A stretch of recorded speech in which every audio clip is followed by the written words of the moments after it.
বাংলাদেশের জাতীয় মসজিদ বাইতুল মুকাররম, মুকাররমে গেছে গত শুক্রবারে জুম্মা নামাজ পড়াইব। একজনে খুতবা আরম্ভ করছে, আর একজনে যে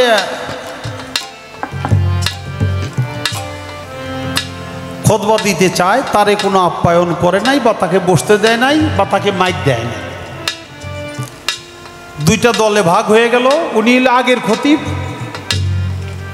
আর এটা হলো পরের খতিব। দুই খতিবে তর্ক বিতর্ক লাইগে দুই দলে মারামারি তো অবশেষে 2-4 জুতা তো এই জায়গায় হই।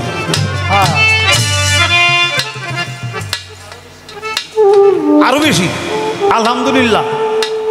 সামনে শুক্রবার জমাই গেলে জুতা লিয়ে যাব না, ওর থেকে পাই দিয়ে আসতে পারবো, অসুবিধা নাই।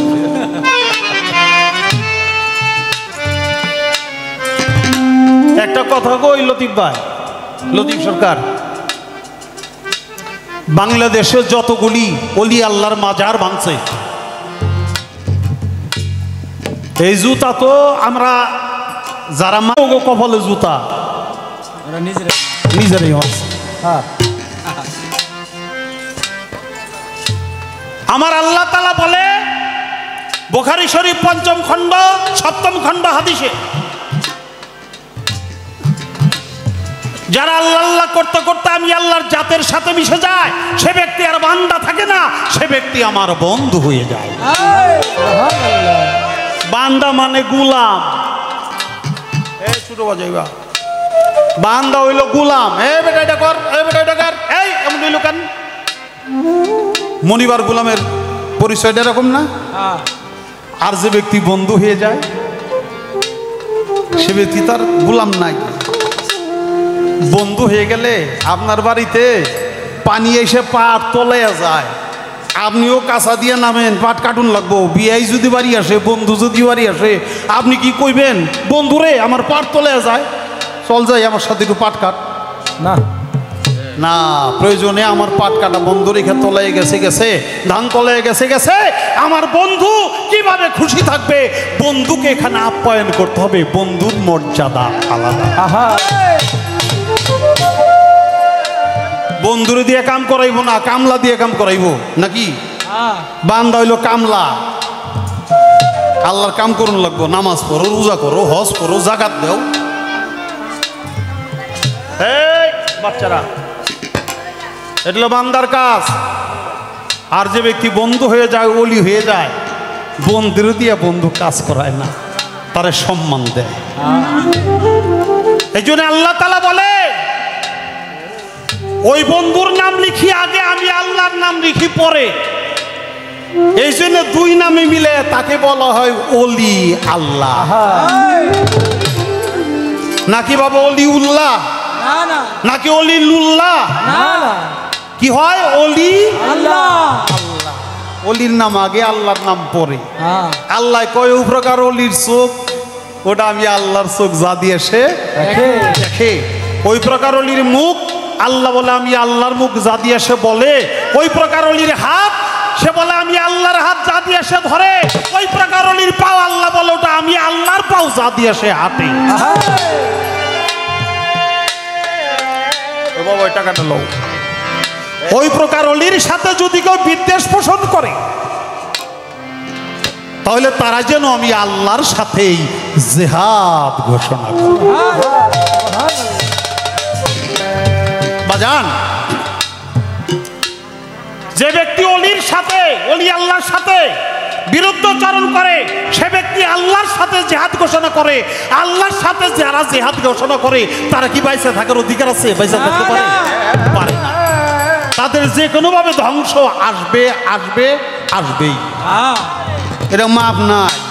এই তো মাত্র মসজিদ করে জুতা দিয়ে মায়ের আরম্ভ করছে, এরপরে মসজিদের বাইরে এসে মারো।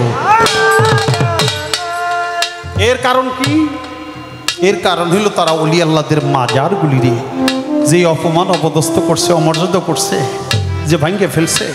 আপনারা তো জানেন, আপনারা তো জানেন ফসি বাবার মাজারটা ভাঙছে, অনেক ওলি আল্লাহর মাজার ভাঙছে। ফসি বাবার মাজারটা ভাঙছে। এটা ভাঙ্গার পরে যখন নাকি ওই রওজার মধ্যে এইভাবে সাবুল দিয়া ই মারছে, ঘাই মারছে, সাথে সাথে ওখান থেকে তাজা রক্ত ফিনকি মেরে উঠছে।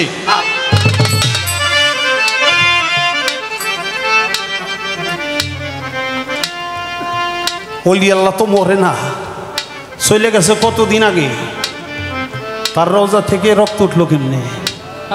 বুসাই বাবার মাজার ভাঙছে, ছাত্রা অর্ধেক ভাঙছে, রওজার মধ্যে বেকু মারছিল, আর বেকু ভুলাইতে পারে না। অবশেষ মিস্ত্রি না, তারপরে বেকু সরাইছে। আলী পাগলার মাজার ভাঙছে,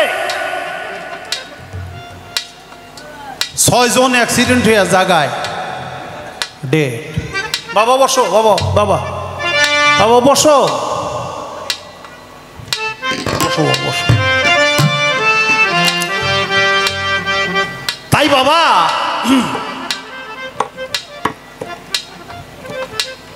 যারা অলির সাথে এরকম বেয়াদবি করে, অলির দরবারের সাথে রওজার সাথে, তাদের কপালে এই শাস্তি আসবেই। এটা আমরা শাস্তি দিতে পারবো না, আল্লাহর তরফ থেকে আসবে, কারণ তারা সবাই আল্লাহর বন্ধু।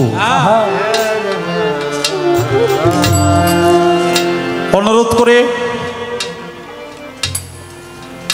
পায়ে হাত দিয়ে অনুরোধ করে বলবো, আর কোনো অলি আল্লাহর মাজার আপনারা ভাঙেন না, অপমান অপদস্থ করেন না, তাহলে এই দেশে গজব আসবে, আর এই গজবে আমরাও বাঁচবো না। কারণ একটা পিঁপড়ায় কামড় দিলে ডলা দিয়ে ব্যাগ পিঁপড়ে মেরে ফেলায় নাকি?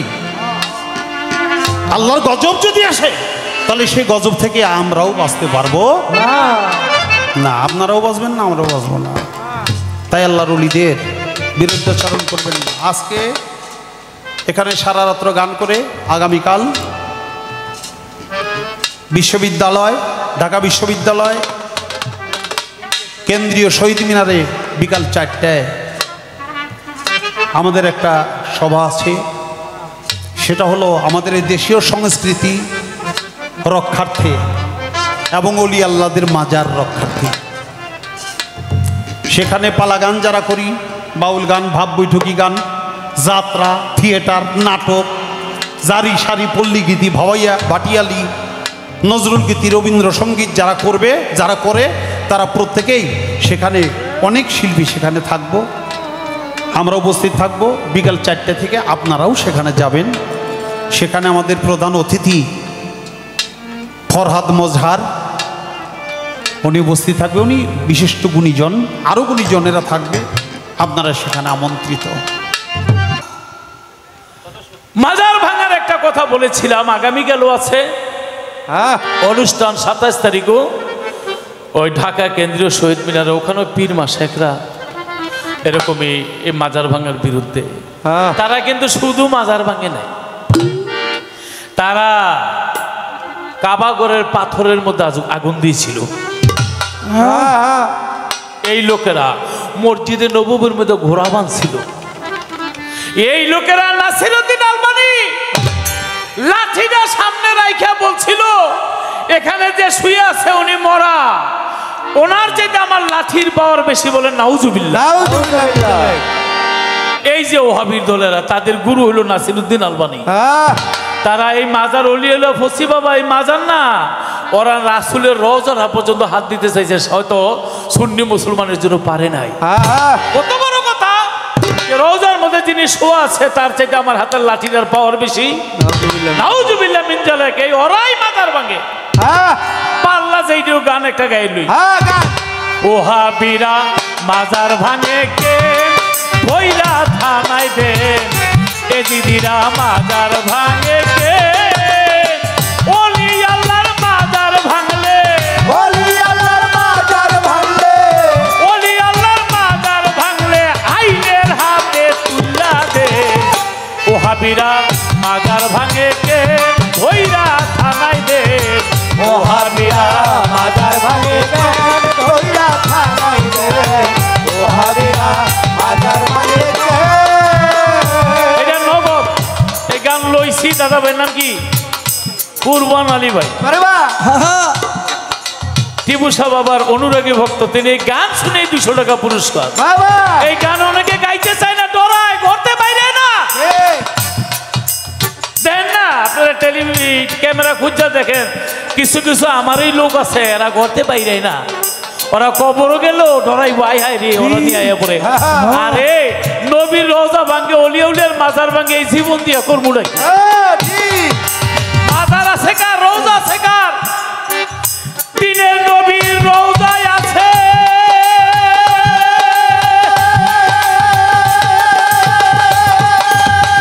আবু বকরের মাজার আছে, দিনের নবীর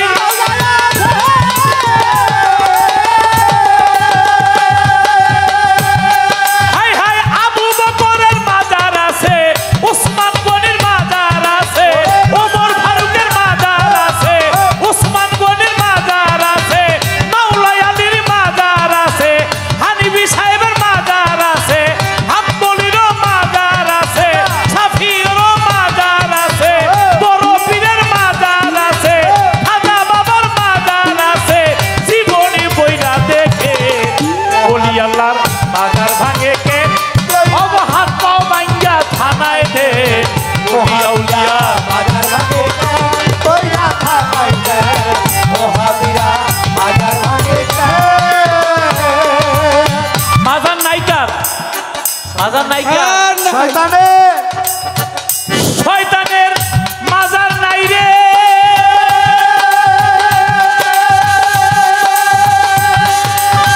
ফেরাউনের মাজার নাই রে, শয়তানের মাজার নাই রে।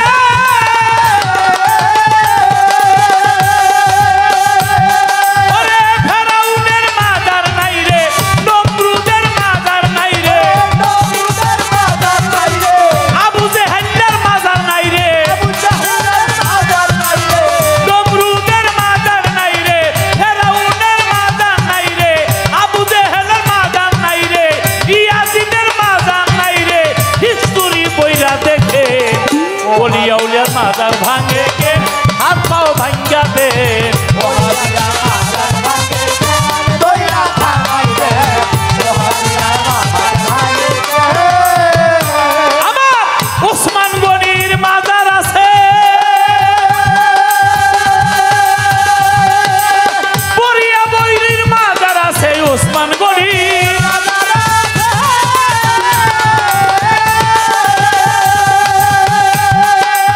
বরিয়া বরের মাজার আছে, রশি সরকারের মাজার আছে,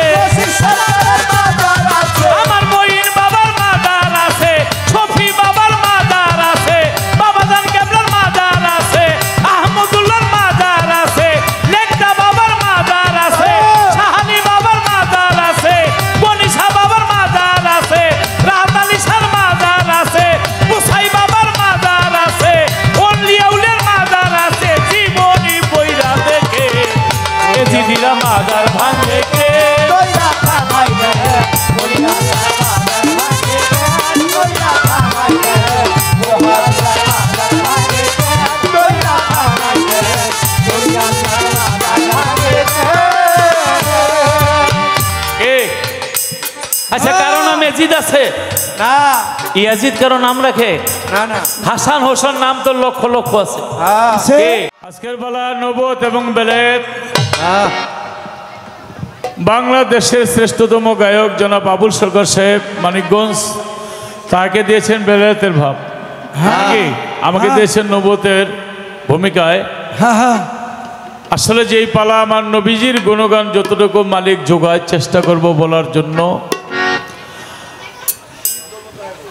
আমার আল্লাহ হাদিস কুদসির মধ্যে বলেছেন, আমার নবীর একটা হাদিস আছে, হাদিস কুদসি, কুনতু কানজাম মাকফিয়ান ফা আবাবতুন ওয়া ফা ফাকালাতুল খালাকাত কালকাল ইফরুফা।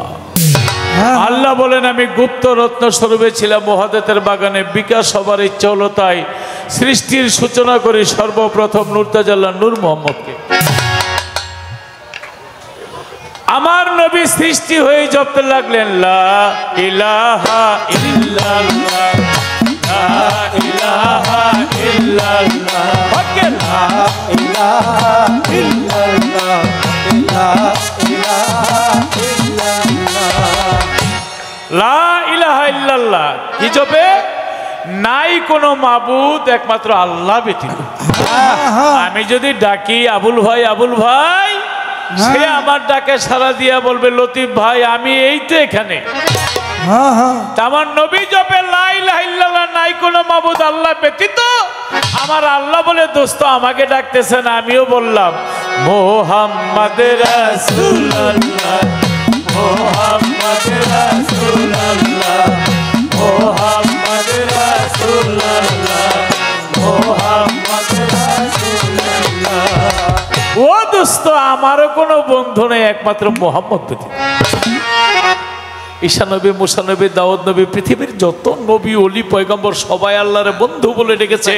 আর আল্লাহ বলে আমি বন্ধু বলে ডেকেছি আমার প্রিয়তম দোস্ত হযরত মুহাম্মদ সাল্লাল্লাহু আলাইহি ওয়াসাল্লামকে। ইয়া রাসূলুল্লাহ।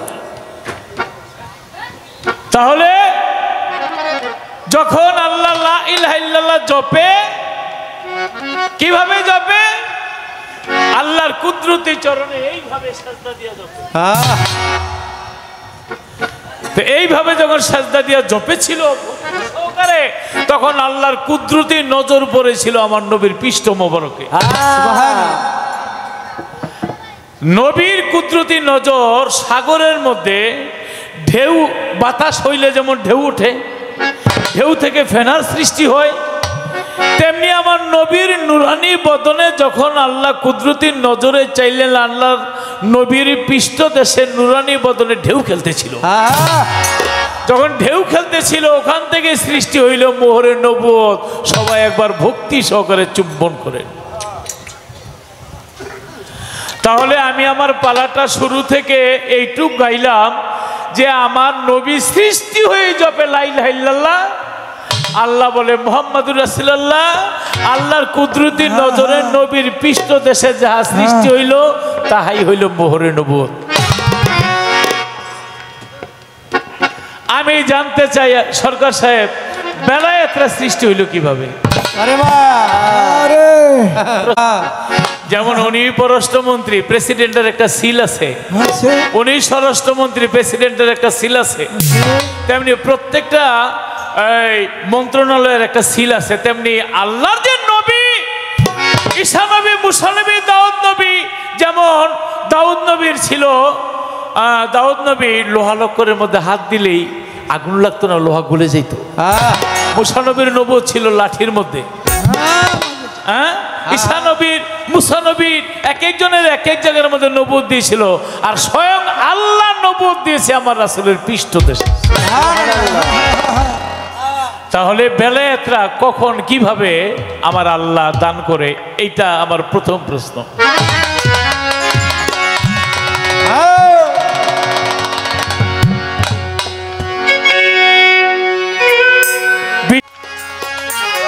একদিন দোয়া করিতে যায় পবিত্র কাবা, জননী মায়া মেনা মা, দোয়া চাইতে যায় পবিত্র কাবা, জননী মায়া মেনা।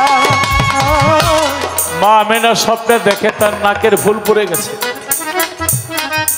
মায়েদের নাকের ফুল পড়ে গেলে স্বামীর অবস্থা হয়তো ভালো না। তার শ্বশুর আব্দুল মুতালিবের কাছে গিয়া বলে, বাবা আমি স্বপ্নে দেখলাম আমার নাকের ফুল পড়ে গেছে। ঠিকই নবীর বাবা সিরিয়া সামদেশে বাণিজ্য করতে গিয়া পৃথিবী থেকে চলে গেছে। আব্দুল মুতালিব বলে, মাগো নাকের ফুল যেহেতু পড়ে গেছে, হয়তো তোমার স্বামীর না জানি কোনো বিপদ হয়ে গেছে।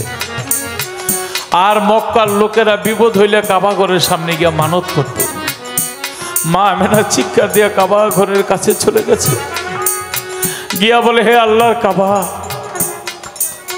আমি তোমার কাছে এসেছি, না জানি আমার স্বামীর কোনো বিপদ হয়ে গেছে। তখন আমার নবী মায়ের গর্ভে 6 মাসে। কাবা ঘর বলে, আল্লাহ জবান খুলে দাও, আমি কিছু কথা বলি। আল্লাহ কাবার জবান খুলে দিয়েছে। কাবা বলে, মা আপনি আমার কাছে পাথরের কাবার কাছে দোয়া চাইতে আইছেন। আপনি যদি জানতেন আমি কাবা, আমার কাবা আপনার গর্ভে, তাইলে মা আপনি এই পাথরের কাবার কাছে আসতেন না। কাবা থর থর করে কাঁপে। মায় বলে কাবা তুমি কাঁপো কেন?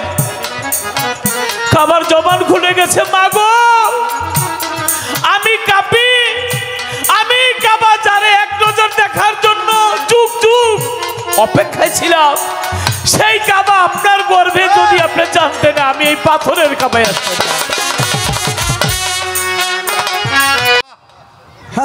ভালো ভালো ভালো। ছোট্ট করে একটি কথা আমার রয়ে গেছে, এটা হলো সৃষ্টি শুরু থেকে।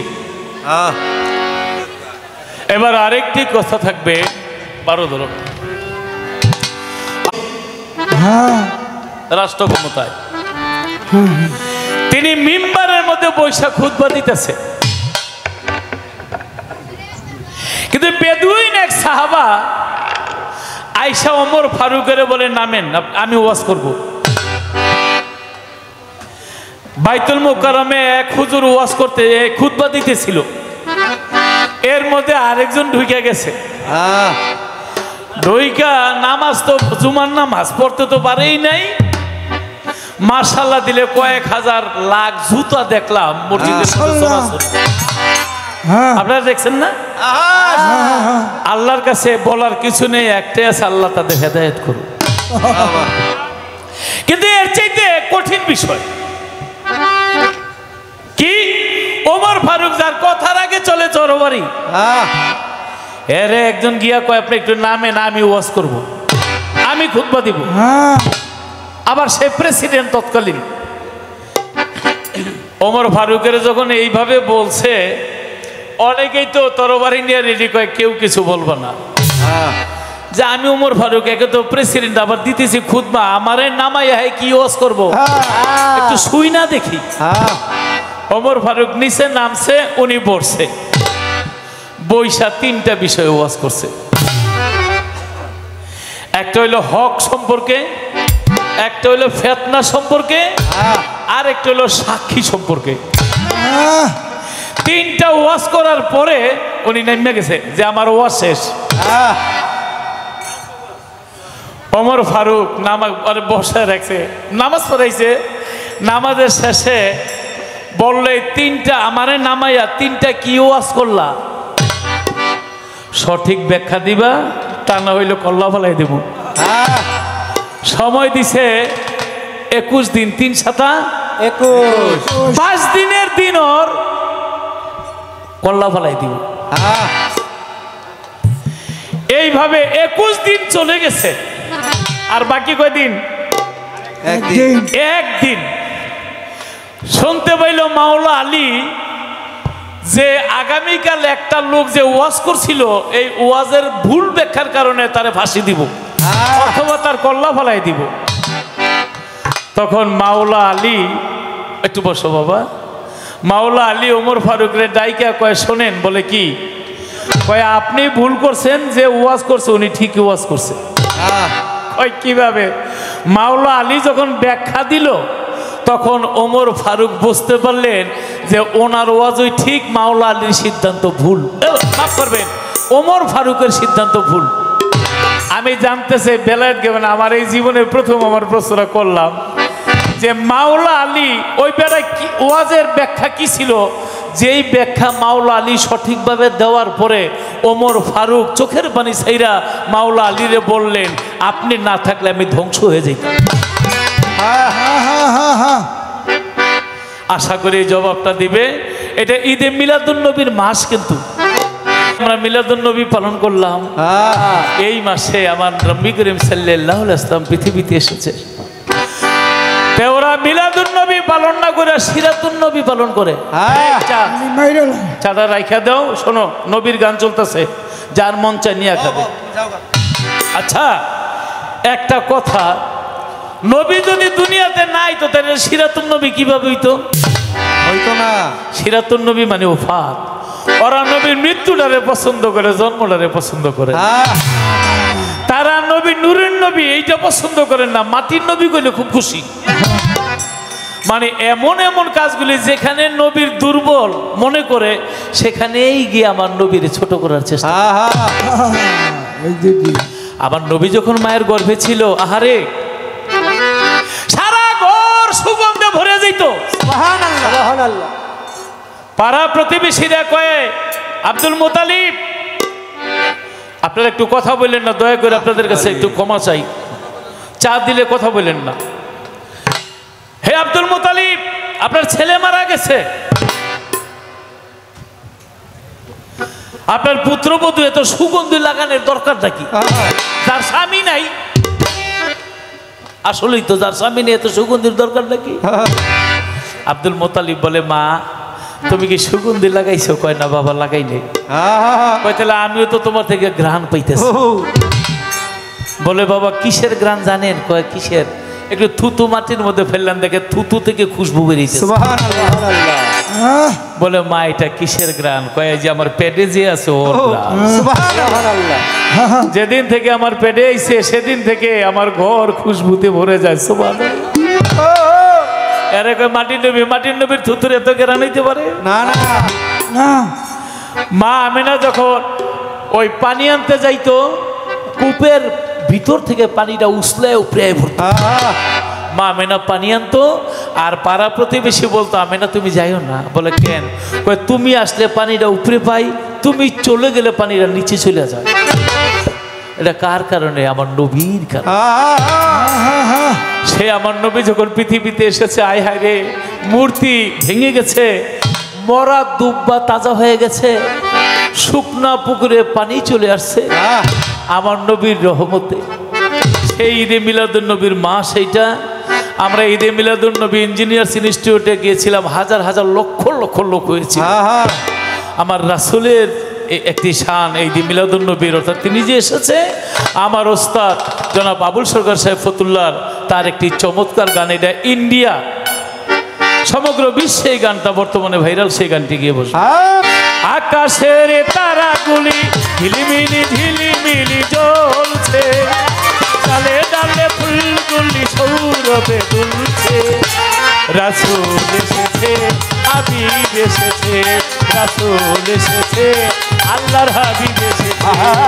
আকাশে তারাগুলি ঝিলিমিলি ঝিলিমিলি জ্বলছে, ডালে ডালে ফুলগুলি সৌরভে দুলছে, রাসূল এসেছে, হাবিব এসেছে, রাসূল এসেছে, হাবিব এসেছে। আরব দেশে কাবারও পাশে মানবের সেরা মানব এসেছে, আরব দেশে কাবারও পাশে মানবের সেরা মানব এসেছে। আমেনার কুলে চন্দ্র দুলে, পাখিরা ডালে ডালে গান ধরেছে, আমেনার কোলে চন্দ্র দুলে, পাখিরা ডালে ডালে গান ধরেছে। আরব দেশে কাবারও পাশে মানবের সেরা মানব এসেছে, আমেনার কুলে চন্দ্র দুলে, পাখিরা ডালে ডালে গান ধরেছে, হাবিব এসেছে, হাবিব এসেছে, ও হাবিব এসেছে, হাবিব এসেছে, হাবিব এসেছে, হাবিব এসেছে, রাসূল এসেছে, আল্লাহর হাবিব এসেছে, রাসূল এসেছে, আল্লাহর হাবিব এসেছে।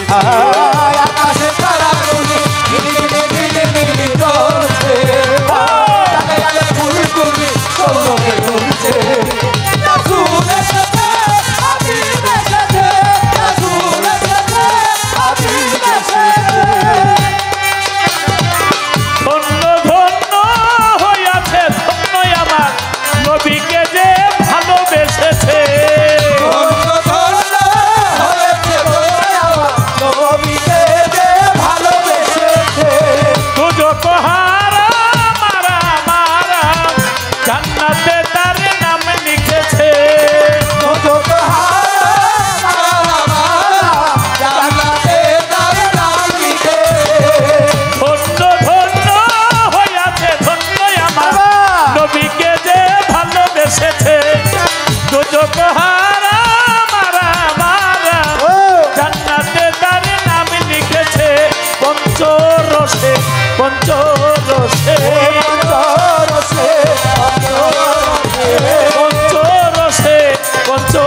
পরশে রাসূল এসেছে, হাবিব এসেছে, রাসূল এসেছে, আল্লাহর হাবিব এসেছে। আকাশে তারা গুলি ঝিলিমিলি ঝিলিমিলি জ্বলছে, ডালে ডালে ফুলগুলি সৌরভে দুলছে। রাসূল এসেছে, হাবিব এসেছে, রাসূল এসেছে, হাবিব এসেছে। নবীর কদমে লুটিয়ে চুমে নবীর প্রেমে যে মজেছে, নবীর বদনে নবীরে ডুবে, নবীতে মেলে মরেছে। ইয়া হাবিব,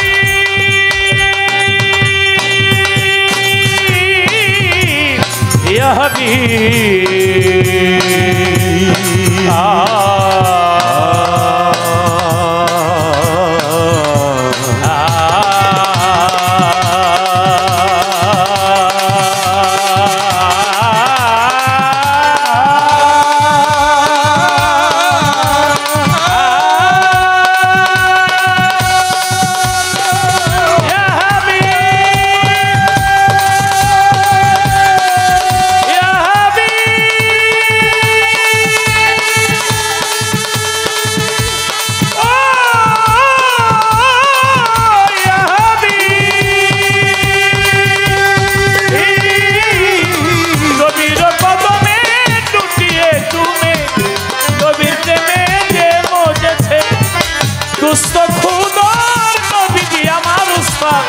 আবুল সরকার দেখেছে, এলো হাদিসে, এলো হাদিসে, এলো হাদিসে, এলো হাদিসে, এলো হাদিসে, এলো হাদিসে, রাসূল এসেছে, হাবিব এসেছে, রাসূল এসেছে, হাবিব এসেছে, রাসূল এসেছে, হাবিব এসেছে। পারস্যের কবি শেখ সাদী বালাগাল উলাবি কামালিহি কাসফাত দুজাবে জামালিহি হাসনাত জামিউ খিসালিহি, আর কি লিখবে লিখতে পারে না, ঘুমিয়ে গেছে। আল্লাহ বলেন লেখো সাল্লু আলাইহি ওয়া আলিহি, এবং বললেন তোমার নামটা আমি জান্নাতে লিখেছি। কেন জানো? বলে কেন? আমি আমার মা বাবার খেদমত করেছি এই জন্য। বলে তোমার মা বাবার খেদমত করেছে আমি আল্লাহ খুশি, কিন্তু জান্নাতেই নেই। আমি নামাজ পড়েছি, আল্লাহ বলে তুমি নামাজ রোজা করেছো আমি আল্লাহ খুশি, জান্নাতেই নাই। বলে তাহলে কেন জান্নাতের নাম লেখছিল? আল্লাহ আপনি ভালো জানেন। বলে আমার দোস্তের নামে যে কাসিদা তুমি লিখেছো, এই কাসিদায় খুশি আল্লাহ, তোমার নামটা আমি জান্নাতে দিয়ে দিচ্ছি। নবীকে মুহাব্বত করে, নবীর প্রেমে কবিতা লেখে, কাসিদা লেখে, নাম জান্নাতের মধ্যে লিখে দেয় আল্লাহ। আর আমার মতন কিছু লোক আছে আমাদের নামদারি মুসলমান, ওরা আমার নবীর নিয়ে বাজে কথা বলে, কটূক্তি বলে, ঈদে মিলাদুন নবী ঠিক না, নবীর নামে তারা ক্যাম্প করা যাবে না। দাঁড়াই বানাও কগো কোমরের মধ্যে আল্লাহ গজব দিছে, ঠাডা দিছে ঠাডা। তাই আমার নবীকে মোহাব্বত করলে, নবীকে ভালোবাসলে আল্লাহ বলে আমি জান্নাত তৈরি করেছি। আমার নবীর এক নাম কাসেম। কাসেম শব্দের অর্থ বন্টনকারী। কারে জান্নাতে নিবে? আমার দোস্তের কাছে আমি দায়িত্ব দিচ্ছি। ধন্য ধন্য হয়েছে, ধন্য নবীকে যে ভালোবেসেছে। দুজক হারাম, আরাম আরাম, জান্নাতে তার নাম লিখেছে। নবীকে যদি কেউ অন্তর থেকে ভালোবাসতে পারে, তার দেহ কি আর দুজকে জ্বলতে পারে? পাল্লা গালুলাবে কামালিহি কাসাফাত দুজাবে জামালিহি হাসনা জামিউ খিসালিহি সাল্লু আলাইহি ওয়া আলিহি। আয় পাল্লা গালুলাবি কামালিহি কাসাফাত দুজাবে জামালিহি হাসনা জামিউ খিসালিহি সাল্লু আলাইহি ওয়া আলিহি। আকাশে ধন্যবাদ। আজকের পালা বড় চমৎকার, নবুয়ত এবং বেলায়েত। বাংলাদেশের সুনামধন্য গায়ক লতিফ সরকার, তাকে গাইতে হবে নবুয়তের ভূমিকা। আমি অধম আবুল, আমাকে গাইতে হবে বেলায়েতের ভূমিকা। আমাদের উভয়ের জন্য আপনারা আশীর্বাদ করবেন, আমরা যেন পালাটা ভালোভাবে উপস্থাপন করতে পারি, দুই চারটি ভালো কথা বলতে পারি। ডান পাশে যে বাবাজিরা মুরব্বীরা সব সব মুরব্বীরা মুরব্বী আগামী দিনে আপনারাই আমাকে কমিটি হবেন এটাও বুঝতে পারছি। তারপরে ওরা একটু গন্ডগোল ফালাফালিটা এখন আর করা যাবে না। তা আমার কাছে সর্বপ্রথম দুটি প্রশ্ন রেখেছে, বড় চমৎকার। আপনারা সে প্রশ্ন সম্পর্কে শুনেছেন।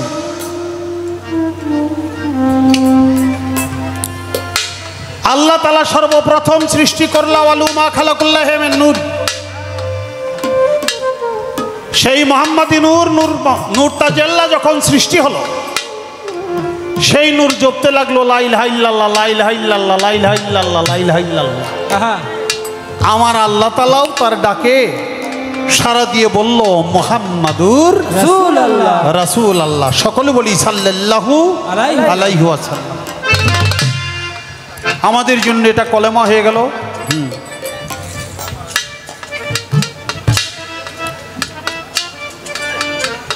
সেই নূর মুবারক নূর তাজাল্লা যখন জপতেছিল লা ইলাহা ইল্লাল্লাহ লা ইলাহা ইল্লাল্লাহ, তখন হলো সেজদারত অবস্থায়। সেজদা দিলে মাথাটা নিচে থাকে আর পিঠটা উপরে থাকে।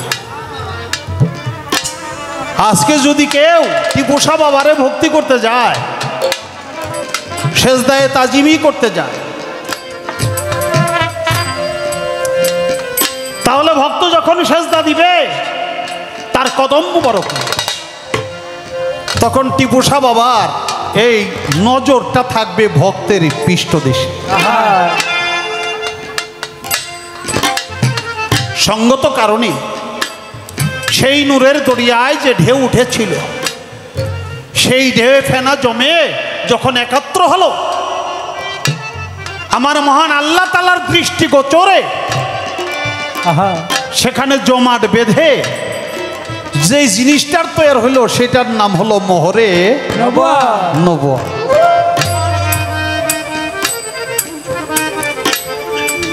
তাই প্রথম প্রশ্ন আমার নবুয়তের সৃষ্টি সম্পর্কে বললাম। ভাই আপনার বেলায়েতের সৃষ্টিটা কেমনে? ভাই বেলায়েতরা সৃষ্টি হইলে না বলুন যে এমনি, বেলায়েতরা সৃষ্টি না। ছোট বাজে ও বেলায়েতরাই সৃষ্টি না। বেলায়েত হলো স্বয়ং খোদা তাআলা, আর নবুয়ত হলো নূর নবীজি। নূর নবী সৃষ্টি, কিন্তু আমার আল্লাহ তাআলা কখনো সৃষ্টি না। ওই যে কান্ত কাঞ্জনা মাখিয়ানা ভাবাত্তা, যখন গুপ্ত প্রেমের ধনাগারে আমার আল্লাহ তাআলা গোপন ছিল এবং এই গোপন প্রেমকে বিলি করার জন্য সৃষ্টির সূচনা করলো। এই সূচনাতে সৃষ্টি করলো আওয়ালু মা খালাকুল্লাহ মিন নূর। এই যে সৃষ্টির ইচ্ছাটা করেছিল, তার যে ইশক জাগ্রত হলো, এটাই হলো আমার বেলায়েত, যেটা সৃষ্টি না। তাই আমার আল্লাহ তাআলার সাথে জাতে একাকার যখন ছিল, তখন ছিল বেলায়েত, আর যখন নাকি নূর মুহাম্মদ আলাদা হয়ে গেল, তখন তো এর হইল নবুয়ত। আরেকটি প্রশ্ন আমার কাছে আছে, বলার জন্য চেষ্টা করব। একটা গান মনে হয়ে গেল এই জায়গায়, বেলায়েত মুর্শিদ হইয়া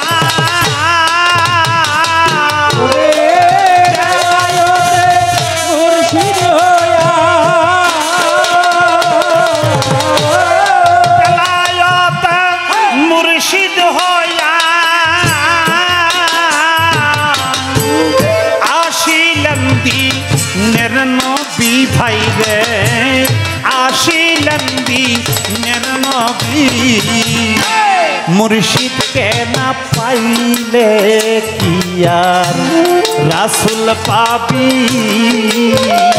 তোরা, মুর্শিদকে না পাইলে কি আর রাসূল পাবি।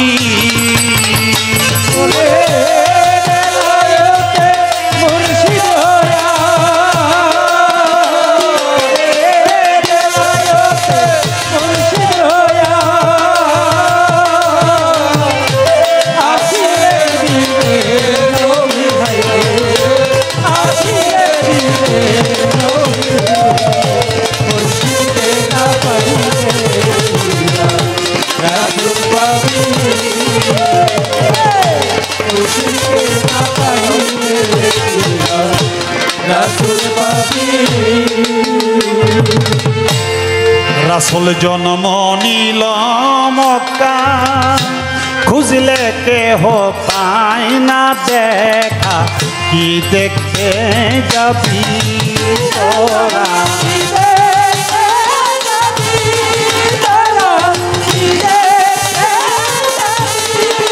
ও ভাই রাসূল জন্ম নিল মক্কা খুঁজলে কেহ পায় না দেখা কি দেখতে যাবি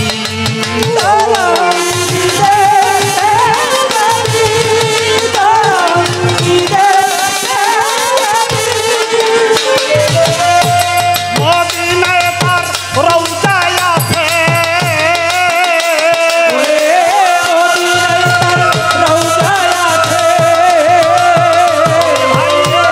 মদিনায় তার রওজায় আছে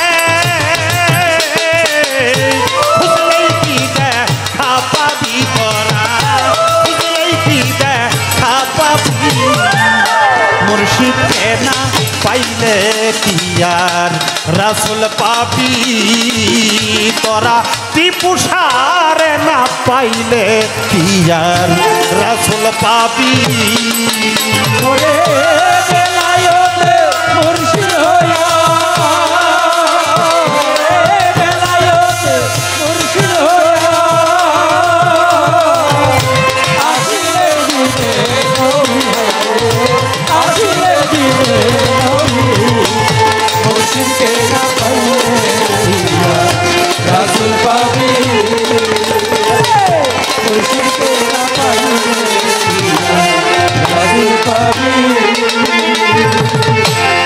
আপনা পীরের সুরতে সেই তো রাসূল হাতি কোতে হাতে হাত দিবি রে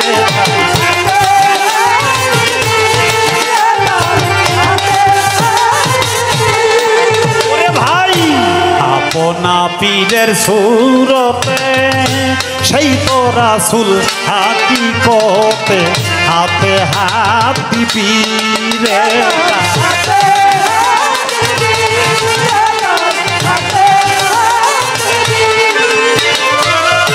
ওই নবীজি হাত ধরিয়া ওই নবীজি হাত ধরিয়া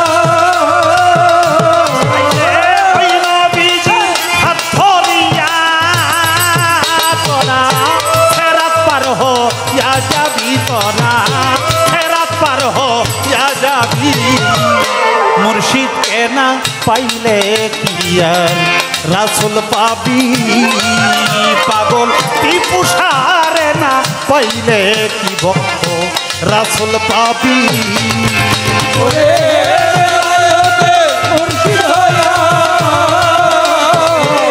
বেলায়েতে মুর্শিদ হইয়া আসিলে দিনে নবী আসিলে দিনে নবী মুর্শিদকে না পাইলে রাসূল পাবি মুর্শিদকে না পাইলে রাসূল পাবি আই ইসরায়েল সকয় শোন রে হাসান যেই নবী আছে বর্তমান তার তালিম দিবি তোরা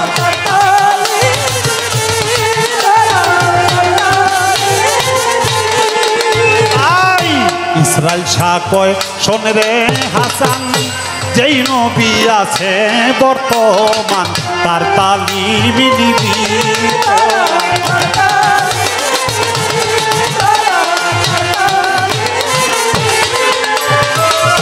রাসূল আল্লাহর বান্দার হায়া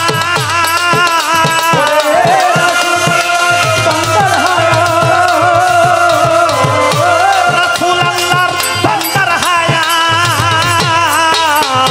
হায়াতে জিন্দা নবী আছে হায়াতে জিন্দা নবী মুর্শিদকে না পাইলে কি আর রাসূল পাবি ওসমান গনি সারে না পাইলে কি আর রাসূল পাবি ওরে বেলায়েতে মুর্শিদ হইয়া বেলায়েতে মুর্শিদ হইয়া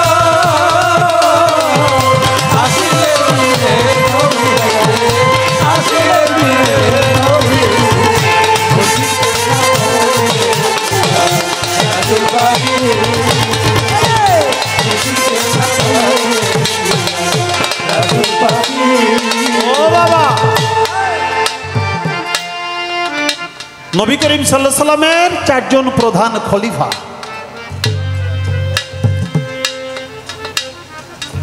মুরব্বী আসতেছে, আসতে দেন, একটু নিয়ে আসেন। এই বয়সের বাবারা যদি মঞ্চে আসে, এ দেখেই তো আমাকে আনন্দ লাগে, আমাকে আর কিছু লাগে না। নবীজির চারজন খলিফা ছিল।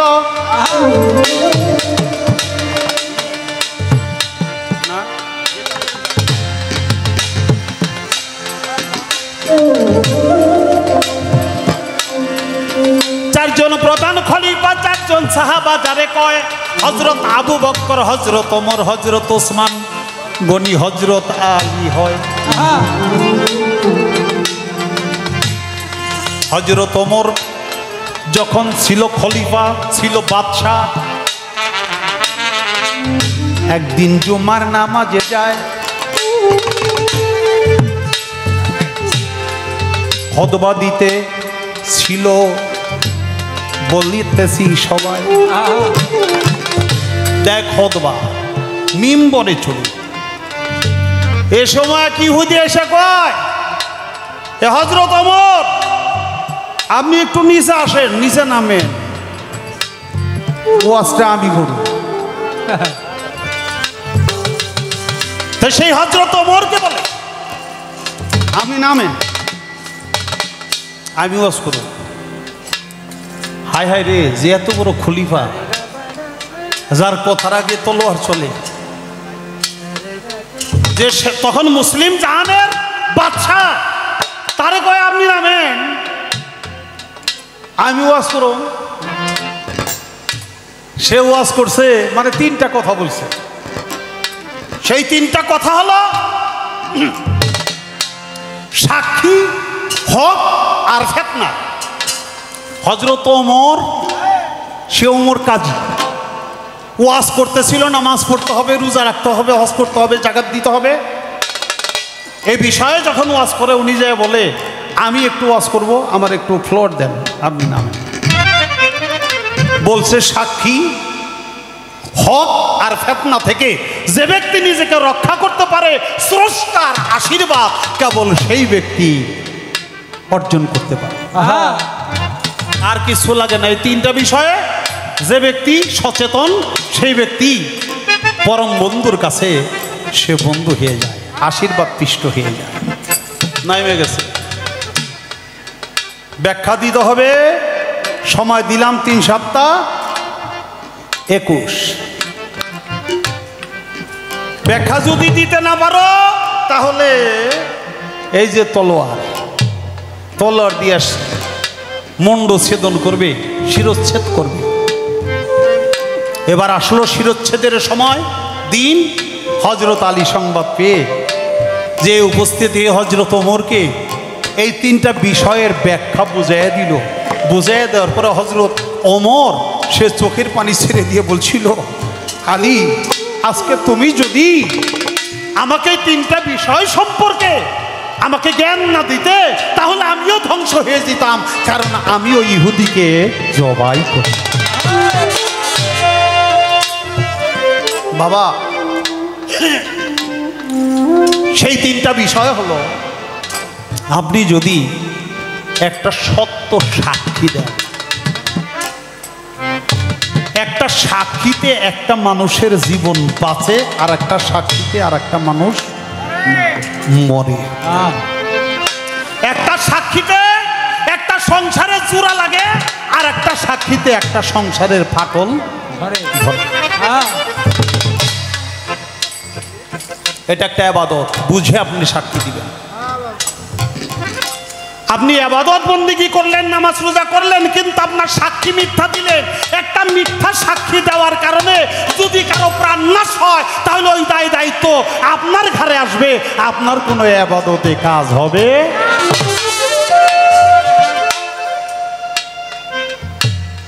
হক, হযরত আলী করমাল্লাহ রাদিয়াল্লাহু আনহু বলল, হক হলো 2 প্রকার। একটা হলো খোদাই হক, আর একটা হলো বান্দাই হক। খোদাই হক তুমি যতই আদায় করো আর না করো, খোদার এই হক হইল আল্লাহ তাআলার যে হুকুমগুলি, নামাজ, রোজা, হজ, যাকাত, এই হকগুলো আদায় না করে যদি পাহাড় পরিমাণ গুনাহ হয়, মৃত্যুর আগ পর্যন্ত কোনো ব্যক্তি যদি বুঝতে পারে আমি অন্যায় করছি, ভুল করছি, হায় হায় রে আমি তো এই ভালো কাজগুলি করি নাই, আল্লাহ আমি তওবা করলাম, আল্লাহ আমি আর বিপদগামী হব না, আমি এখন তোমার ইবাদত করব, আমারে তুমি দয়া করে ক্ষমা করে দাও, আস্তাগফিরুল্লাহ রাব্বি মিন কুল্লি জামবি ওয়া আতুবু ইলাইহি লা হাওলা ওয়ালা কুওয়াতা ইল্লা বিল্লাহিল আলিয়্যিল আযীম। যে ব্যক্তি খালেস দিলে একবার এই তওবা করে আল্লাহ তাআলা পাহাড় পরিমাণ গুনাহ ক্ষমা করে দিতে পারে। কিন্তু যেটা বান্দাই হক, খোদাই হকের ইবাদত পাহাড় পরিমাণ করে বান্দাই হক যদি কেউ নষ্ট করে, তাহলে আল্লাহ তাআলা ওই ইবাদতে কোনোদিন তাকে জান্নাত দিবে না। বান্দাই হকটা কি? বান্দাই হক হইল, মনে করেন আমরা গান গেয়ে বেড়েছি দুজনে, এটা ওটা কামলা দেওয়া নাকি? আমরা একটা বেতন নিয়ে কাম করতেছি না, তখন কাম কাম করে সকালবেলা কইলো যে ঠিক আছে যাও গা। ওই আমার এক ছাত্র আছে, নাম হইল রফিক, বাড়ি হইল বগুড়া, হইলো গান না যাই না, মাত্র 4টা গানই শিখছে, এই 4 গান শিখেই বানাইছে এলাকায় থাকতে। ও গান 4টা গাইছে, রাত তো জানা, আবার আরম্ভ করছে, চাপাল খেয়ে জিরে টেরে আবার এই 4টা গাইছে, রাত শেষ হয় না। তো আবার যখন কতক্ষণ চাটা খেয়ে আবার আরম্ভ করছে, আবার ওই 4টা, ও তো আর জানে না গান, ওই 4টা আরম্ভ করছে। বায়না নাকি 600 টাকা। তো অবশেষে কমিটিতে কয় ভাই তে যাই গান টান গাইলাম, এখন আমাকে বিতে দেন, আমরা যাই গে। কয় রফিক ভাই গান তো ভালোই গাইছেন, আপনার আমরা 600 টাকা কম দিবার চাই। রফিক কয় কি আপনি 600 টাকা কম দিবার চান? আমার পাই নাই তো 600 টাকা। ধরবে ভাই আপনি এই ই করেন না, বেজার হবেন না ভাই, ভাই না আমরা আপনার 600 টাকা কম দিব। কয় এটা কোনো কথা হইলো? আমার ভাই নাই তো 600 টাকা, 600 টাকা মানে দিব না,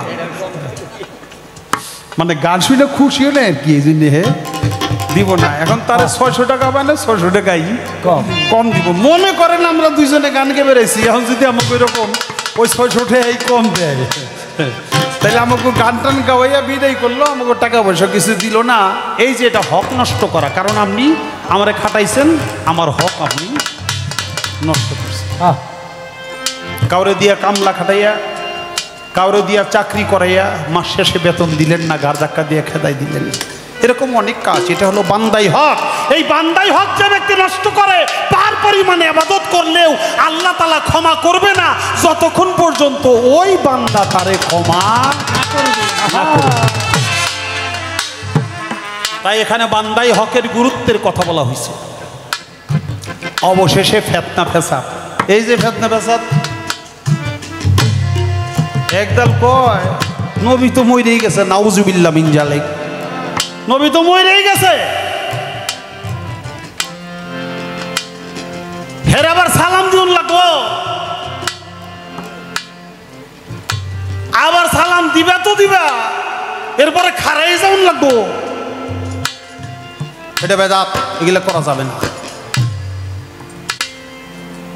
আর এক দল বলে নবীর মহব্বতে আমি দাঁড়াবো, আমি নবীর আশেক, নবীর প্রেমিক, এতে আমার গুনাহ হইল না কি হইল? নবীর মিলাদ, নবীর সালাম কেয়াম দরুদ যেখানে পড়া হয় করা হয়, সেখানে নবী হাজির নাজির থাকে। আমার দেখার মতো চোখ নাই, তাই আমি দেখি না, কিন্তু নবী তো আমার দেখে নাকি? নবী যেই মজলিসে হাজির, সেই মজলিসে আমি যদি বসেই থাকি, তাইলে আমি কি রসুলের সাথে বেয়াদবি করলাম না? রসুলের সামনে বেয়াদবি হয়ে গেল। এই জন্য আমি নবীর আদব রক্ষা করতে দাঁড়াইয়া যাব, এটাই হইল আদব রক্ষা করা। কিন্তু এই ফিতনা ফ্যাসাদের জামানায় আপনি দাঁড়াইবেন, পাশে থেকে আরেকজনে টাইনা দিবে,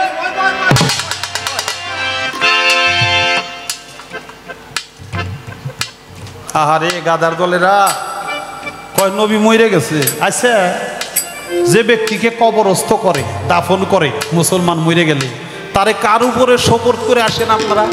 এই বাজিও না, কার উপরে সোপর্দ করেন? রসুলের উপরে না? বিসমিল্লাহি ওয়া মিল্লাতে রাসূলুল্লাহ করেন না? রসুল যদি মইরা যায় তা মরা নবীর উপরে আপনার সোপর্দ করলে আপনার হইব কি? কোনো লাভ আছে? কোনো লাভ নাই। নবী হইল জেতা, এই জন্য নবীর উপরে সাপোর্ট করতে হয়। মরা নবীর উপরে সাপোর্ট করলে মরা নবী কোনো উপকার করতে পারে না। কিন্তু আমাদের ইমান নষ্ট করবে এই ফিতনা ফাসাদের জামানায়। এই ফিতনা ফাসাদ থেকে বাইসা যে ব্যক্তি তার ইমানটাকে মজবুত রাখতে পারবে, সে ব্যক্তি ইবাদতের বোঝা কম থাকলেও ওই ইমানের কারণে সে ব্যক্তি জান্নাতে যাবে। আমার বাজান তার গানের মধ্যে বলছে, আমরা সবাই ইমানদার, ওই ইমানটাই নবী সরওয়ার। ইমান থুইয়া মুসলমানরা কোন ছাতার ধর্ম করে, নবী থুইয়া নামাজ লইয়া তোরা যাবি কি কব্বরে? নবী হইল ইমান। দয়াল নবী, মাওলা আলী, মা ফাতেমা, ইমাম হাসান, ইমাম হোসাইন, এই পাঁচজন হলো ইমান। এই পাঁচজনকে যারা মোহাব্বত করে তারা হইল ইমানদার। এই পাঁচজনকে যারা মোহাব্বত সম্মান করে না তারা সবাই বেঈমানদার। বেঈমানদারের ইবাদত কোনো কাজে লাগবে না।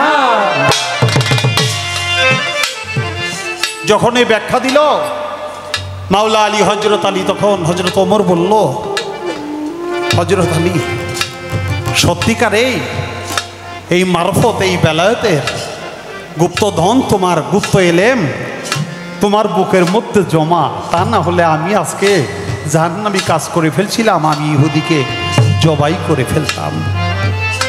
তা আমার যে একটা কথা মনে হয়ে গেল বাবা, বলেন। নূরে জবলো লা ইলাহা ইল্লাল্লাহ, লা ইলাহা ইল্লাল্লাহ, আল্লাহ কয় মুহাম্মাদুর রাসূলুল্লাহ। আচ্ছা, যেখানে আল্লাহ কয়, যেখানে রসুল নিজে কয়, এখানে আবার মাঝখানে এসে যে গ্যাপ হয়ে গেল, মানে আদমের বেলায় লা ইলাহা ইল্লাল্লাহ, আদম সফিউল্লাহ।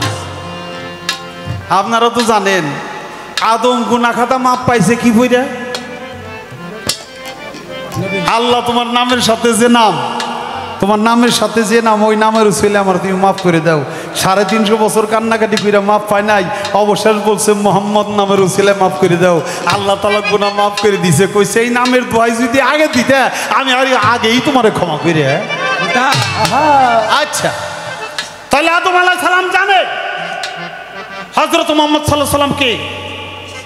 সে আদম তার উম্মতদেরকে শিখায় লা ইলাহা ইল্লাল্লাহ, আদম সফিউল্লাহ।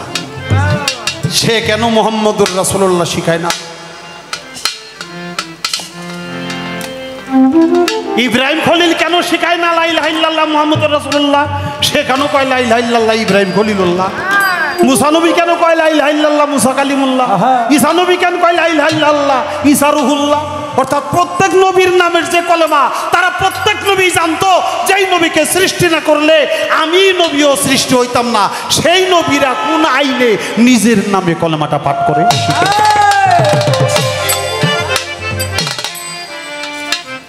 একটা কথা আমার লতিফ ভাইয়ের কাছে, আর একটা কথা হইল, আমরা প্রত্যেকেই বিশ্বাস করি আমার নবী আসমানের নবী, আমার নবী জমিনের নবী, আমার নবী জিনের নবী, ফেরেশতার নবী, মানুষের নবী, জিনের নবী, দেওদানবের নবী, কুল কায়নাতের নবী এবং স্বয়ং আল্লাহ তাআলারও নবী, নবীগণেরও নবী। আমরা বিশ্বাস করি, আমরা মানি। যারা মানে না তাদের কথা আলাদা, আমরা এটা বিশ্বাস করি, মানি। কিন্তু আমার দয়াল নবী নিজেই একদিন কয় আমি নবী না। দয়াল নবী নিজেই কয় আমি নবী না। আমার জানা দরকার ঘটনাটা কি। দয়াল নবী তো আসলেই নবী, কিন্তু দয়াল নবী যে কয় আমি নবী না, এর কারণটা কি, কবে, ঘটনাটা কি? বেলায়তে মুর্শিদ হইয়া আসিলেন দিনের নবী। মুর্শিদ রে না পাইলে কি আর রাসূল রাসূল পাবে? আপনা পীরের সুরতে সেই তো রসুল হাকিকতে তার হাতে হাত দিবি, ওই নবীজির হাত ধরিয়া তুই সিরাত পার হয়ে যাবে।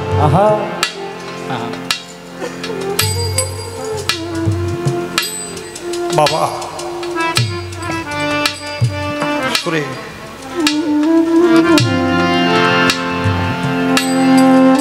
আল্লাহর একজন অলি ছিল গো,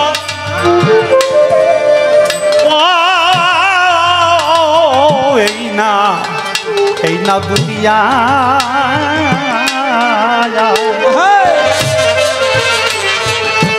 শিবলি রহমতুল্লিল তার নাম ছিল, এইটা জীবনীতে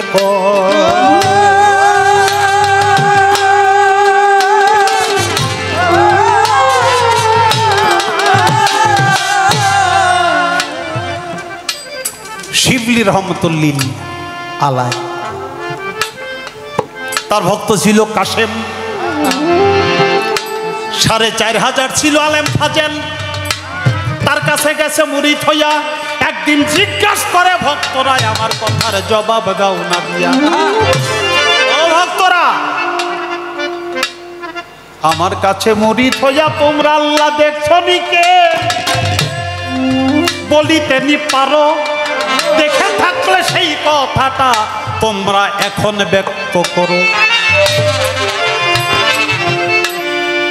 ও ভক্তরা, আমার কাছে মুরিদ হয়ে তোমরা কি কেউ আল্লাহকে দেখেছো? সবাই বলে দয়াল, আল্লাহ হলো নিরাকার লা শারীকা লাহ, তারে কি কখনো দেখা যায়? তারে তো দেখা যায় না। কেউ দেখো নাই? না বাবা, কেউ দেখি না। আবুল কাশেম দাঁড়াইল, দয়াল রে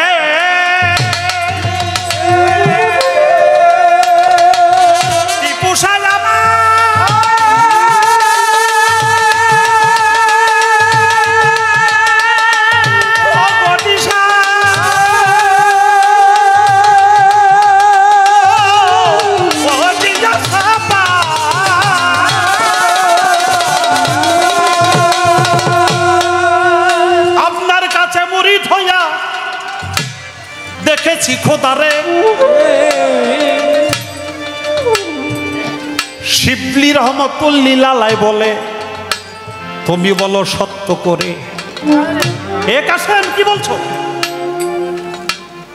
তুমি আল্লাহরে দেখছো? কহে বাবা, আমি আল্লাহ দেখছি। সত্যি করে বলছো? কয় সত্যি বলছি, শুধু আল্লাহরে দেখি না, আমি আমার আল্লাহরে পানি গরম করে গোসল করাই, আমার আল্লাহর হাত পাও টিপাই আমি তারে কতদিন ঘুম পাড়া।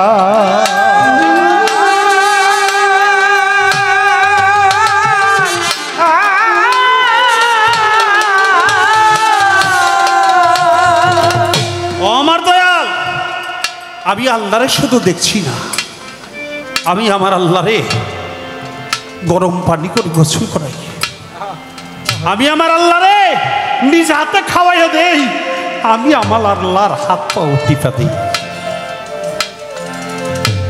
যতই ভক্ত বলছে শিবলি রহমতুল্লিল আলাইয়ের জালালি ভাব যাইতেছে বাড়িয়া, চোখ দুটি বড় বড় গেছে রে লাল হইয়া। চোখ দুটি লাল, চোখে যেমন আগুন ঝরে। কি বলছো তুমি? বুঝে বলছো? হ্যাঁ আমি বুঝে বলছি। অন্য অন্য ভক্তদেরকে বলে, ওরে ভক্তরা, ও তো নাফরমানি করে ফেললো রে, ও তো জাহান্নামে চলে যাবে, ওকে দুনিয়ায় থাকতে শাস্তি দিতে হবে, নাইলে ওর সাথে আমাদেরকেও জাহান্নামে যেতে হবে। ভক্তরা ওর হাত পাও বাঁধ, হাত পাও বাইধা দ্বিজলা সাগরে নিয়ে ফেলে দাও। হাত পাও বেঁধে গুরু ভাইয়েরা আবুল কাসেমকে নদীর পারে নিল। নদীর পারে নিয়া ভক্তরা তখন জিজ্ঞাসা করিল, তুই তো তরিকার ভাই, ভাই রে ভাই, ও তরিকার ভাই, আয় রে বুকে আয়, ওরে বুকে লয়া আমারে পুরা প্রাণ জুড়া।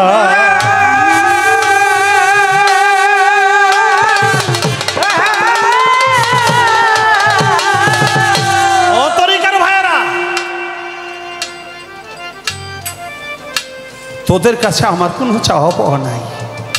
আমার মুর্শিদের হুকুম সাগরে ফেলে দিবি, নদীতে ফেলে দিবি, ফেলে দিবি। তরিকার ভাইয়েরা বলে, ভাই রে, নিজের হাতে নিজের তরিকার ভাইকে সাগরে ফেলে দিব হাত পাও বেঁধে। একটা বার বল না ভাই, তোর শেষ ইচ্ছাটা কিছু আছে কিনা? তোর শেষ কোনো ইচ্ছা আছে? বলে, আমার শেষ ইচ্ছা যদি পূরণ করতে পারো, আমার শিবলি চান্দে আমার সামনে একটুখানি আনো।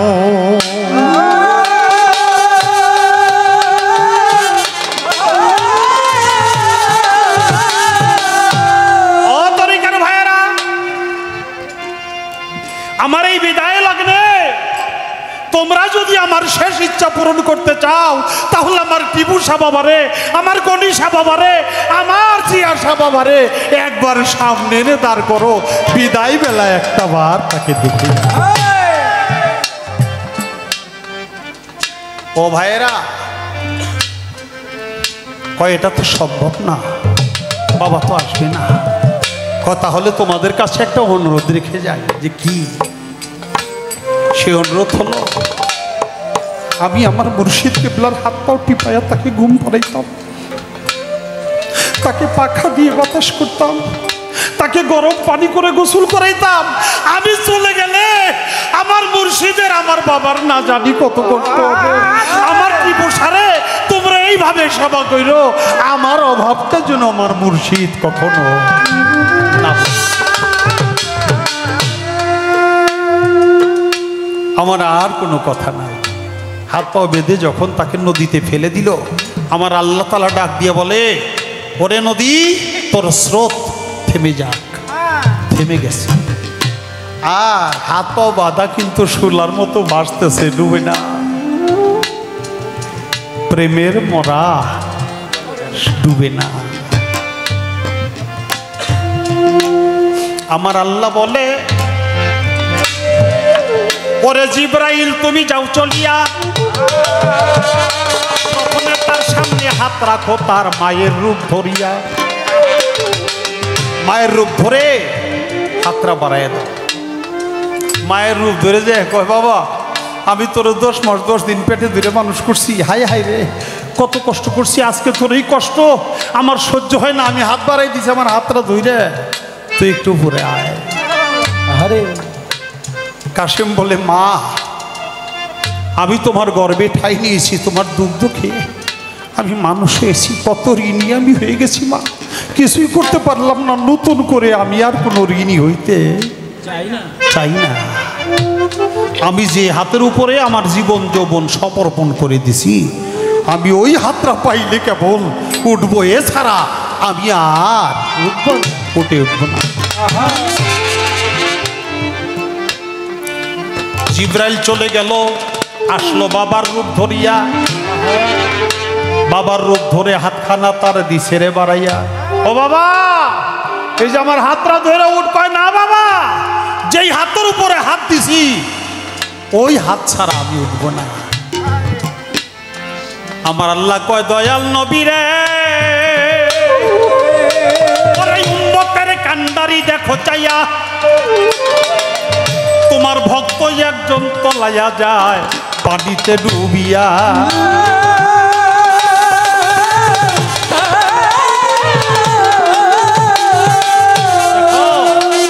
আজকে যদি কাশেম পানিতে ডুবে মারা যায় তাহলে ভক্ত নামের গুরু নামের কলঙ্ক রয়ে যাবে।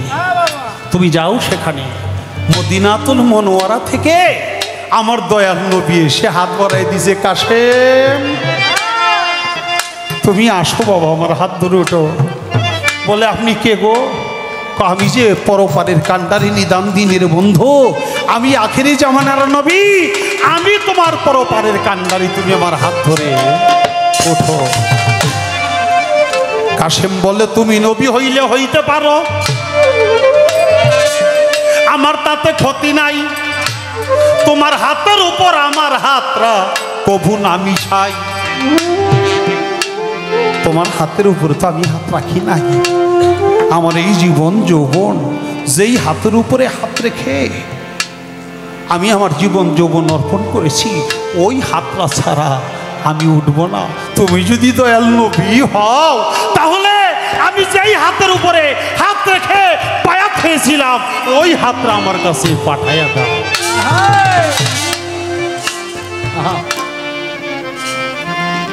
আমার দয়াল নবী ফিরে যায়, তখন আমার আল্লাহ তাআলা কি করে? আরে তখন খোদা মুর্শিদ হইয়া, আরে তখন খোদা মুর্শিদ, আরে তখন নিজেই খোদা মুর্শিদ হইয়া কাশেম রে উদ্ধারি কইরা ছেড়ে মুর্শিদ রূপেই আমার সিয়ার তোরটা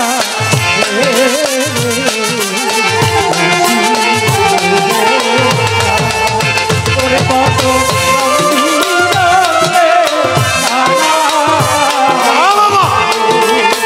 ওরে কত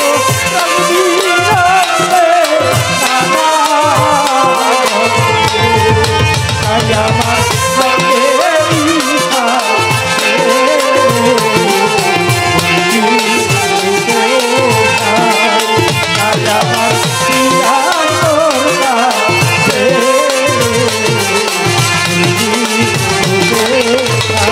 আল্লাহ পাইবা আশা করে টিপুসা বাবা চাপিছে কুলসা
ভক্তরে উদ্ধারি কইরা সে ভক্তরে উদ্ধার কইরা সে রে আমার সিয়ার তোরটা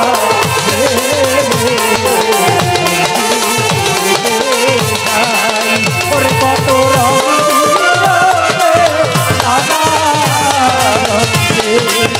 ওরে কত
সাজিয়া বাবা তেমনি মিশা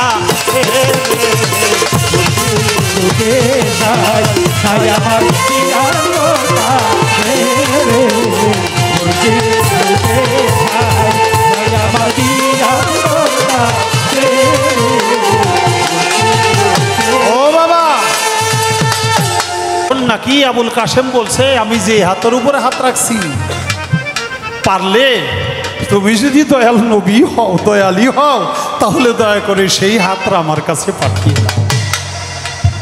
তখন স্বয়ং আল্লাহ তাআলা শিবলি রহমতুল্লিল আলাইহির রূপ ধারণ করে যখন হাতটা বাড়াই দিছে, দেখ তো কাশেম এই হাতটা চিনস কিনা। কাশেম চেয়ে দেখে যেই হাতের উপরে হাত রেখে বায়াত হয়েছিল তার মুর্শিদের হাত থাপ্পা দিয়া ধরছে, দয়াল আমি তো আপনার এই খুঁজি। নদীর কিনারে রেখে আমার আল্লাহ তো গায়েবুল মালিক, সে গায়েব হয়ে গেছে। আর দরবার থেকে শিবলি রহমতুল্লিল আলাইহি পাগল হয়ে গেছে, হায় হায় করলাম কি, যেই ভক্তকে এত বড় পরীক্ষায় ফেললাম, সাগরে ফেলে দিলাম হাত পাও বেঁধে, সে পরীক্ষায় পাশ করলো কি করলো না। ভক্তের জন্যও গুরু ওই রকম কাঁদে। দৌড়াইতে দৌড়াইতে যখন নদীর ঘাটে আসছে, আইসা দেখে ভক্ত সেখানেই বসে রয়েছে, টান দিয়া বুকে নিয়ে বলে আজকে তুই সঠিক কথা বলেছিস, এর প্রমাণও হয়ে গেছে মুর্শিদ রূপেই খোদা, আর মুর্শিদ থেকে আল্লাহ কভু নয় জুদা। তাই কত রং বিরঙ্গে নানান রঙে, ওরে কত রং বিরঙে নানান রঙে, ওরে কত রং বিরঙ্গে নানান রঙে, ছাই আমার রঙে মিশা ছেড়ে মুর্শিদ রূপে সাজা, ছাই আমার পিয়ার কোটা ছেড়ে মুর্শিদ রূপে সাজ, ছাই আমার পিয়ার কোটা ছেড়ে রূপে সাজ, ছাই আমার বিরাজ কৌটা ছেড়ে মুর্শিদ রূপে সাজা, ছাই আমার বিরাজ কৌটা ছেড়ে মুর্শিদ রূপে সাজা।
ভক্তরে উদ্ধার কইরা, সে ভক্তরে উদ্ধার কইরা ছেড়ে আমার পিয়ার কোটা ছেড়ে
পুষা হইয়া ওরে তখন নিজে মুরগি হইয়া আরে তখন নিজেই খোদা কনিশা হইয়া ভক্তরে রাস্তা দেখাই সে ভক্তরে রাস্তা বাতাই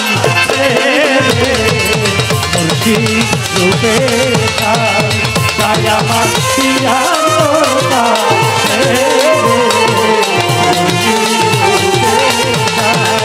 ওরে কত রঙ দিলে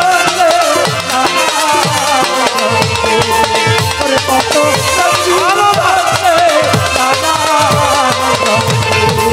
তাই আমার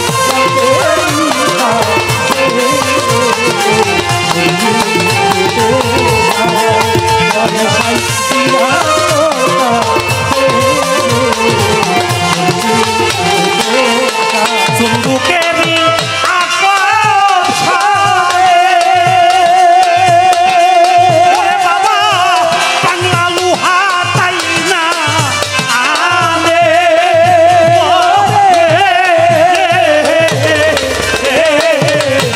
চুম্বকেরই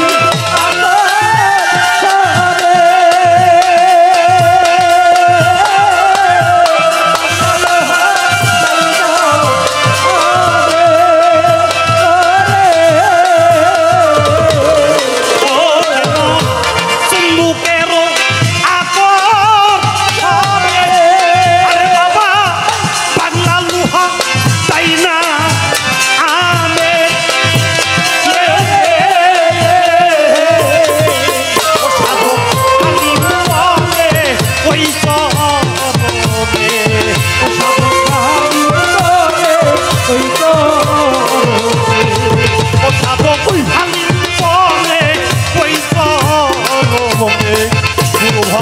তেমনি নিশা ছেড়ে ভক্ত তেমনি নিশা ছেড়ে বিরাট করতা তেরে কত রঙ দিলে নানা রঙে কত রঙ দিলে নানা রঙে আমার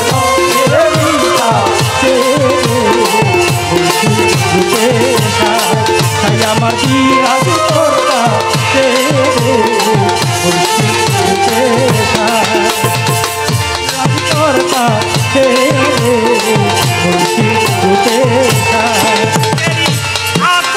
আকর্ষণে বাংলা লোহা তাই না আনে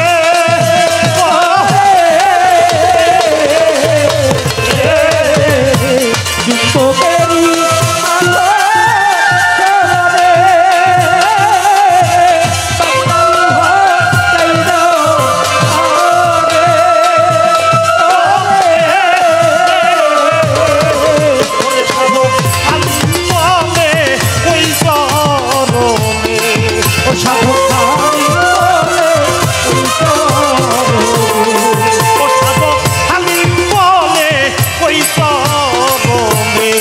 গুরু ভক্ত তেমনি মিশা সেটি পুষা দিয়া বাবা তেমনি মিশা আমার